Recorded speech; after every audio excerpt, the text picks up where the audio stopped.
মুখ্যমন্ত্রী মানিক সরকারের স্ত্রী পাঞ্চালী ভট্টাচার্য বর্তমানে জিবি হাসপাতালে ভর্তি রয়েছেন। তিনি শারীরিক অসুস্থতার কারণে চিকিৎসাধীন আছেন।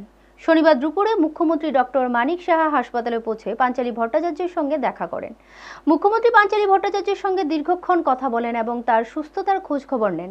তিনি হাসপাতালের চিকিৎসকদের সঙ্গে আলোচনা করে তার স্বাস্থ্যবিধি ও চিকিৎসা প্রক্রিয়া বিশেষ তথ্য নেন।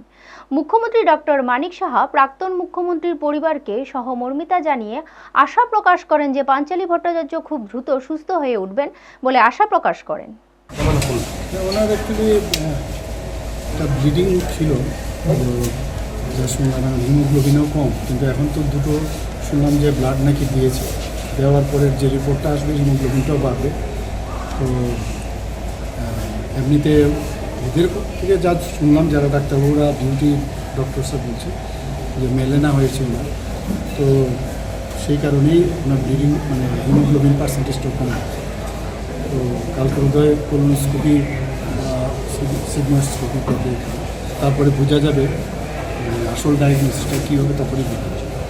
আদারওয়াইজ তো ওনার ভাইটাল সাইন সব ঠিক আছে,